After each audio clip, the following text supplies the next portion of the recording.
Hi guys, and welcome to another World of Strange. And this time we are discussing the Incubus and Succubus, I hope I spelled that right, who are, in fact, demonic entities that attack people when they're sleeping. And it goes way back to the history books. But we're going to discover a little bit more about these horrible things as we go along. And to help me discuss this is none other than our beautiful team here. And we have, in no particular order, Jake Wardle. Hey. We have Stuart Strauss. Hello. We have Lisa Coronado. Hi, guys. We have Christoph Sajek Denik. And we have Jay Arseng. Hello, everybody. Welcome, everyone. So, let's discover this weirdness as we go. And we shall begin with Jake. Is it just caused by sleep paralysis? The caboose, a common experience. The myth of a nocturnal demon stalking us in our sleep dates back to at least medieval times. Known in Arab folklore as the caboose, pressure. It is depicted in The Nightmare by Enlightenment-era painter John Henry Fuseli, crouching menacingly on the chest of its immobile victim. This sensation that something is pressing hard on the chest is perhaps the aspect of sleep paralysis that causes the most panic in sufferers. As frightening as it sounds, however, the medical explanation is rather more boring than its mythology and symptoms would suggest.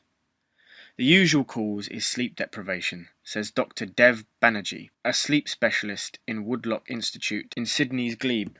When you sleep after being deprived the night before, you go into REM sleep really quickly.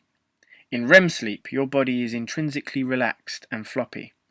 It's a mechanism to stop you acting out your dreams and falling out of bed, and so you become aware of this loss of muscle tone, and this leads to the perception of paralysis.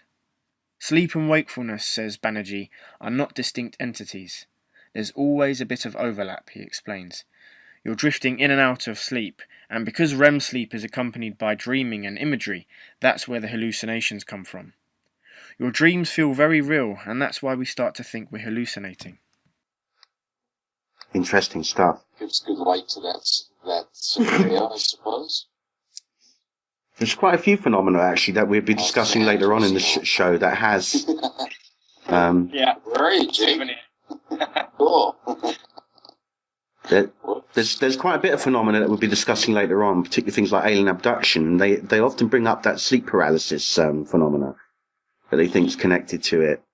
And it just, that people may just be hallucinating these things in their room, because some people feel a presence in their room when they're in a state where they might be conscious in their brain, but their body is still asleep, and it causes panic and things like that. Yeah, I've had that as well. It's scary. Not in the way the story described, though. Yeah. In kind of weird, random ways. Like one time, I thought the doorbell rang, but apparently it didn't. So apparently I dreamed it, even though I was dreaming. Felt like I was waking up and hearing the doorbell ring, but apparently it never happened. I've had that as well. I've had knocking sounds as well, but at the door when there's no one there and things like that. It's like you just coming out of that sleep and wakefulness, and it seems so real as well, the sound. Yeah. It's like a hard bang like that, and Christ, it's scary. Strange facts.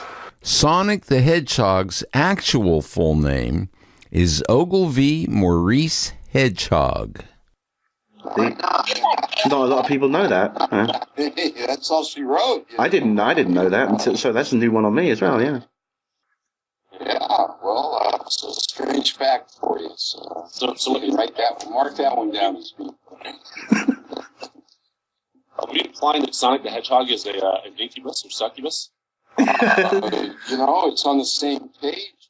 Yeah, the strange facts are not connected, they're just random facts. That's going to blow my mind. I could very well be with the author. Innocent little guy. Yeah, that's right, yeah. Jim Carrey's playing in the upcoming movie. Maybe I could see Jim Carrey kind of going succubus with that a little bit. Going in that direction? I mean, I guess we'll have to find out, but he's done crazier things. Yeah. So, He's the guy. yeah. Get a little demonic Sonic the Hedgehog thing going on. Next up is Lisa. Lisa, could you take it away, please, with the entity? Alrighty. The true story of the entity. In 1982, a film called The Entity was unleashed on American cinemagoers, and this terrifying experience followed a young woman as she was sexually assaulted and tormented by an unseen force. In this case, reality is more frightening than fiction, because the true story behind The Entity is a much more harrowing ordeal than could ever be contained on celluloid. The story of Doris Bither, the woman whose life inspired the classic horror film, is one of addiction, abuse, and spectral rape. It's not for the weak of heart. The haunting of Doris Bither was a true nightmare scenario. She was being raped and her children assaulted on an almost nightly basis, and there was nothing that could be done about it. The Entity is one of the few movies based on true events that manages to capture the feeling of desperation that the real-life counterparts surely felt, but it still can't come anywhere close to the real horror that Bither was forced to endure until the day she died. In 1974, Doris Bither, a mother of 4, was living with her sons in a small house in Culver City, California, when the attacks began to happen. The attacks against Bither were particularly brutal, and they went on for years. Bither was tossed around the room, slapped, and raped almost nightly. Her sons recall seeing major scarring on her legs and thighs as if someone had grabbed her. Bither's oldest son, Brian Harris, claims to have witnessed many of the attacks. In an interview from 2009, he says that because his bedroom was next door to his mother's room, he could have to listen to the assaults as they happened, and in a few cases he actually saw her being beaten by an invisible force. It was like if a man was standing in front of my mother and would start to beat her. Imagine a woman being beaten. You could see her being picked up and thrown around, sounds, slaps, but there was no one there to actually do it. He continued, "We all felt it too. Pulling, biting, and scratching. We were all attacked." After moving to another house, the attacks continued, indicating that perhaps it was not the original house that was haunted, but that Bither could have been haunted and that the entities would follow her wherever she went to. Bither died in 1995 of pulmonary arrest. Gee, that's brutal. Especially with a witness, it gives it so much more validity. How old was she when she died, do you know? Does anyone know? I do. It looks like it started in 1974 when she was a mother of 4, so she died 25 years later, so probably in her 50s. Well, it makes sense. But just the same. It's terrible. It followed her. Like, she couldn't even get away from it. Yeah, she was. There was also mention as well that she did suffer. She did have a drinking problem as well, and the house the where they lived, it was a small. It's only more like a bungalow really. It was a small place, but there was problems within the family. It was a very kind of like intense environment.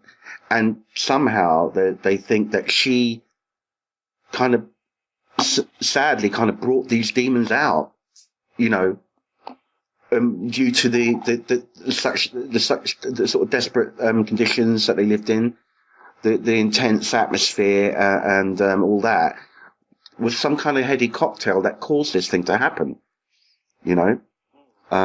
and then they kind of followed her around. Even when they went to a different house, the entities still followed. So it somehow was attached to her rather than the property. Because sometimes you hear these hauntings like Amityville or something, and it's only in that one place that these things happen. But in this case, it was going with her. It wasn't the house. It was actually these things. There was 3 of them apparently. There was 2 small entities and 1 larger one. 2 pinned her down, and the other one did the. It's like a curse. Yeah. And it was a film with Barbara Hershey playing the part of the woman. Oh, Barbara was, I probably saw that. Yeah, it was. I mean, it was. They didn't hold back on it. You know, it was brutal in the film as well. You know. Right. Next up, it's Christoph with Casey's story. Casey's story. I live on Lahoma in Mission, Texas. I moved in 3 years ago with my wife and mother-in-law. Well, one day I came back from church and my wife went to shower while I stayed in our room watching television with the lights off. When I felt comfortable and cold, I grabbed my cover and started dozing off to sleep. Instantly, as I closed my eyes with the cover over my head, I felt a force pulling me down. As I fought to get up while trying to move, I felt small feet jumping or prancing on top of my bed, along with voices. I felt my heart racing and continued trying to get up. Before I arose, I heard a terrible, demonic voice saying, "Have fun tonight." I rushed to turn on the light, but there was no one. I checked under the bed again. No one. The only person I could think of was my wife or my daughter, so I checked with my wife while she was showering and asked her where our daughter was. She said she had just put her to sleep. This just occurred last month in my home. I have an idea. Yeah. I think it's the mother-in-law. Because she didn't check with the mother-in-law. He lives with the mother-in-law. Yeah, I feel that has to be a terrible. It's got to be. I mean, you know, situation. if in doubt, blame it on the mother-in-law. Yeah. Succubus somewhere. Oh, my age. Oh God.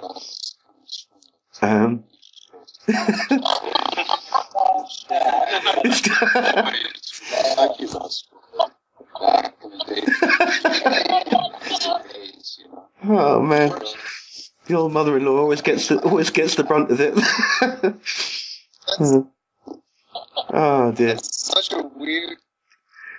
such a weird story, though. Like, It is. What do you expect on here? Didn't it say small? Didn't it say small feet? Little like small feet. Like little feet were jumping on the bed, I think. Yeah. So God knows what a goblin or something. Yeah. Jay, it's you next, sir. It's a world of strange. Some confuse the incubus with the legendary old hag syndrome, but it is not. The old hag episode is usually restricted to a feeling of great pressure on the chest and not a ghostly sexual encounter. Another difference between the incubus-succubus encounter from the old hag is that the former is not always unpleasant, while the old hag is mostly accompanied by a feeling of death, suffocation, and just trying to survive. Because the incubus and succubus are generally experienced during the sleep state or coming in and out of it, experts feel that it is an imaginary experience and not a real one. However, telling this to the person who has just gone through it, they find that hard to believe, as it feels as real as intercourse itself. Who can say for certain if these events are real or imagined, but until you've experienced yourself, it's hard to determine or judge. Interesting comparison to intercourse there. Yeah. Makes me think of that girl that is married to a ghost. I don't know if you've seen that headline. Oh, I think I've seen a video about it. Say what? Yeah. Wow. He was sleeping with a ghost and they got married. Yeah. I don't know. Yeah. Like recently. Only in Vegas. Yeah. In LA. Only in LA. Yeah. I was asking you guys about the what happened to her, where it was like she was awake. So she wasn't dreaming, but she was awake and she felt like paralyzed, like she couldn't move, and like she felt like she thought there was a presence in the room with her, like it felt very demonic, to her. Reading this, and I've kind of read this kind of thing before. It kind of seems like it's that kind of thing where the chemicals in your brain, you're sleeping, so you can't move. But sometimes, so if they're not working properly, you can sleepwalk. But the other end of that is sometimes you wake up, but those chemicals still haven't shut off yet. It's a rare thing, but it happens, and then that means you just kind of you feel paralyzed, but you still are very much awake and you're no longer dreaming, but you're still like, oh my God, I can't move. Why? And it's terrifying. And it kind of sounds like that's what they're talking about here with this, maybe. Yeah. I'd have one anecdote. But before I even give it, I'd really want to know if there were drugs involved with any of these. Yeah. Because I did have those experiences when I grew up in the late 60s. So there were a lot of things we tried, as teenagers. And one of those things I tried was belladonna, smoke from it or something like that. It knocks you off your feet, period. And it can kill you, so beware. I'm not condoning it or anything. I was paralyzed. I mean, I had no reason to want to move. It was quite euphoric. But at the same time, hands and arms came out of the walls. And I'm telling you this story firsthand. I hadn't thought about it forever. I was 16, maybe 17 when it happened. Hands came out of the walls. I would turn around and there was nothing there, of course. I was seeing things coming out of the ceiling, but the hands coming out of the walls were on me, and I'd look around for a girlfriend or somebody that was there maybe in the house, and there was nobody there, but that was definitely drug induced. Never happened again, So anyway, and I am a bad sleeper. I have a lot of insomnia, and I've never had an experience like that ever. I think all that stuff affects people differently too. Yeah. It could be alcohol. Yeah. It could be, something harder. And everybody has a different experience or a different trip on it. So yeah, absolutely. But it was as real for me as these stories that are being read right now that were as real for those people. Every bit, It's belladonna. Maybe it takes a ride on the same neural pathways. Could be, but I would kind of write it off as a psychedelic experience, that wasn't based in reality. Again, and it didn't follow me around. I almost was kind of waiting for another experience like that because it was so out of body in a way, It never happened again though. And I never took that stuff again either. So, but like I say, we tried a lot of things, Yeah. So not everyone survived, but most of us did. So. All right. I'm done. Strange facts. Digging a hole in China is theoretically possible if you start in Argentina. There, This is true. the more you know. Someone wants to fly me to Argentina? Absolutely. Well, what would that be in mileage? Does anyone guess? You're getting too technical. 1,000 miles or kilometers or, Okay, anyway. Stop digging holes. Are you ready, Frank? Or? A man is attacked by a succubus. In December 2012, in Bakersfield, California, a young man named Ethan had a demonic encounter. After returning from school, Ethan was tired and worn out, but still had plenty of homework to do. He worked late into the night before finally collapsing into bed. He fell asleep instantly, but did not sleep soundly. He dreamt that an evil being was in his home and was trying to get into his room. It finally broke in, and as soon as it did, Ethan jolted awake with a ringing sound in his ears. Ethan felt the demon. It was on the wall behind his head, holding Ethan's limbs down. It had something in his ears, and his left ear began to vibrate violently. The strange sensation spread to his right ear as well. Ethan fought as best he could, but could not break free. He cursed at the being and tried to free his arms and legs. The demon only laughed at him, an eerie and horrific sound that was neither deep nor high-pitched. The demon cried out, "Soon!" and released Ethan. Ethan sat up rapidly, leaping out of his bed to turn on the lights. But when light flooded his bedroom, there was nothing out of the ordinary. However, Ethan's dogs were acting abnormal, barking, leaping at the door, and trying to desperately get to their owner. He went to the bathroom and was startled to see his reflection in the mirror. His eyes were bloodshot, with the whites of his eyes being completely red. Ethan realized he'd been visited by a succubus demon. Ethan remains terrified of the demon returning, but has not had another incident ever since. And that's what happens when you procrastinate. Procrastinate. Demon comes to you need to do it. Yeah. Gross. Yeah, pretty gross indeed. It's, you read a story about something that was in Culver City, which is really in Los Angeles, right? That's just like West Hollywood area. And this story is about someone in Bakersfield, California. That's about 100 miles north of here. So far we're kind of, there's two things that are directly in Southern California. I wonder if they're somehow related.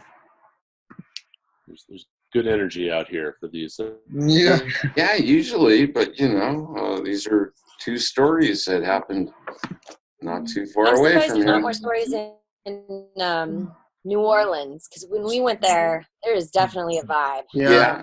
It's haunting and it's creepy. It's insane. Were you there just visiting? We went. I took my husband for his birthday, and we stayed. We stayed in the French Quarter, and we were in a really old haunted hotel. And I didn't know it was haunted, but I kept hearing pipes banging all night, and I was just like, "What?" Oh, and it's the scariest photo I've ever taken, and my face reflected in this window, and it was the story of all of these bodies being buried in this whatever. And I took a photo, and my face looks like a ghost in the reflection, and then in the room there are ghostly figures sitting at tables. It's nuts. Are you sure right. there wasn't a little bit of trickery there, almost like a Disneyland sort of thing, which they do at Disneyland? So, because then I took a photo of another building, and there was a brick wall, and a woman appeared in it, blended into the brick wall, but her face is poking out, and there's no one there. And I got sick right after New Orleans back. Wow. But the food's amazing. Oh, yeah. You ever go. So it's well worth it. They sold their soul to the devil for delicious food. So good. I survived New Orleans as well. I came back all You okay. came back okay? It's all good. Right. Yeah. All right. No gloves. Did you go? Question, when did you go? I went in April 2017. Oh, okay. Right after Mardi Gras, and we just missed the Jazz Festival, which is a bummer. I went in April of 2018, so exactly a year. Did you do any of the And I loved it. Did you do any of the me and my ghost mates tours? watched WrestleMania. And yeah. You did? You went before that? Mainly my mates wanted to do that, and I just wanted to travel. And we went sightseeing, and it was I loved it. It's great. It's great vibe there. All right, guys. We had some technical problems, as you saw, or heard rather. I want to thank you all, guys, very much for being here. And so, until the next time, thank you to Lisa Coronado, Jay Arseng, Jake Wardle, Stuart Strauss, and, of course, in his absence, none other than Christoph Zajac-Denik. Until next time, guys, take care.